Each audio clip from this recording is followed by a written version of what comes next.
Congratulations mister Rashed, আজকে আপনার অফিসে প্রথম দিন। ছাত্র জীবনে আপনি অনেক ভালো স্টুডেন্ট ছিলেন, আপনার রেজাল্টও ভালো ছিল।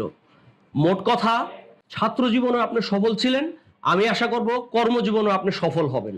দোয়া করবেন স্যার, আমি যেন ঠিকঠাক মতো অফিসে কাজকর্ম করতে পারি এবং এই অফিসের সুনাম বয়ে নিয়ে যেতে পারি স্যার।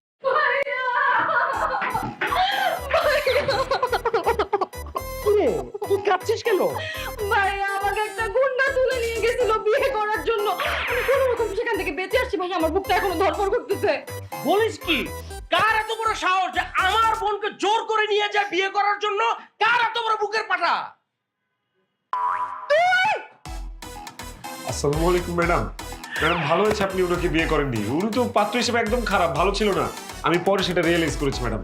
এই চুপ কর, ইতর অসভ্য বদমাশ লম্পট হারামখোর। কি রে, তুই রাশেদ সাহেবকে গালাগালি করছিস কেন? ভাইয়া তার কপাল ভালো যে আমি তারা শুধু গালিগালাজ করতেছি। আমার কাছে যদি একটা পিস্তল থাকতো ভাইয়া, আমি গুলি করার খুল্লি উড়াই দিতাম। ভাইয়া তুমি জানো যে গুন্ডাটা আমাকে তুলে নিয়ে গেছিল, এই হচ্ছে ওই লোকের সাথের লোক। এই লোক ওই গুন্ডাকে হেল্প করছে আমাকে তুলে নিয়ে যাইতে। রাশেদ সাহেব, আপনার এত বড় সাহস, আমার বোনকে গুন্ডাদের হাতে তুলে দিতে সহযোগিতা করেছেন আপনি? স্যার আমার ভুল হয়ে গেছে স্যার। স্যার বিশ্বাস করেন, আমি জানতাম না স্যার যে ম্যাডাম আপনার বোন। আমি যদি জানতাম যে ম্যাডাম আপনার বোন, তাহলে তো সেই গুন্ডার হাতে ম্যাডামকে আমি তুলে দিতাম না স্যার। নিজের জীবন বাজি রেখে ম্যাডামকে আমি বাঁচিয়ে নিয়ে আসতাম। ভাইয়া তুমি এখানে কথা বলে যায় না তো, এক্ষুনি লাফ থেকে বের করো অফিস থেকে। এখন পুলিশে দিয়ে দাও ছেলেকে। না না না না স্যার, স্যার প্লিজ স্যার, এটা করেন না স্যার। চাকরিটা আমার খুব দরকার স্যার। এই চাকরি যদি আমি না করি স্যার, গ্রামে আমার বাবা মা ছোট ছোট ভাই বোন আছে স্যার, সবাই না খেয়ে মরবে স্যার। স্যার আমি কানে ধরতেছি স্যার, আমি আর জীবনে কখনো এই ভুল করবো না স্যার। স্যার ম্যাডামকে এরপর থেকে গুন্ডা কেন স্যার, ফকির মিসকিনও যদি ধরে সেখান থেকে আমি ম্যাডামকে বাঁচাই নিয়ে আসবো স্যার। এই আমাকে তোর বাঁচাইতে হবে না, আমি আমার নিজেকে নিজে বাঁচাইতে পারি। আই তুই আমার চোখের সামনে থেকে যাবি না, কিন্তু তোর খুন করে ফেলবো আমি। করেন করেন ম্যাডাম, খুন করেন, মাইরা ফেলেন, মাথা ফাটা ফেলেন ম্যাডাম, কারণ এই চাকরি না থাকলে আমার এমনি মরে যেতে হবে ম্যাডাম। কি তুই মরতে চাস?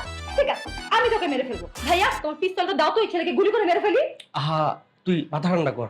রাশেদ সাহেব, আপনি কোন যুক্তিতে, কোন বিবেকে আমার বোনকে গুন্ডাদের হাতে তুলে দিতে সহযোগিতা করেছেন? স্যার এখন যদি আমি বলা শুরু করি স্যার, তাহলে তো থলের বিড়াল বের হয়ে আসবে। সে তো গুন্ডা ছিল না স্যার, সে তো ছিল আপনার বোনের এক্স বয়ফ্রেন্ড।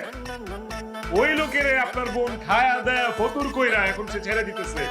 এই জন্য সেই লোক তাকে জোর করে তুলে নিয়ে যেতেছিল স্যার। স্যার আমি কি দোষ করি স্যার বলেন? আমি তো ভালোবাসাকে সাপোর্ট দিছি স্যার, আমি তো প্রেম মহব্বতকে সাপোর্ট দিছি স্যার। স্যার আমি খুব সহজ সরল ইমোশনাল একটা ছেলে স্যার। প্রেম ভালোবাসার প্রতি আমার অন্যরকম একটা দুর্বলতা কাজ করে স্যার। সেই জন্য আমি ওই লোকটার ভালোবাসাটাকে সাপোর্ট দিচ্ছিলাম স্যার। এখন এটা যদি আমার অপরাধ হয়ে থাকে স্যার,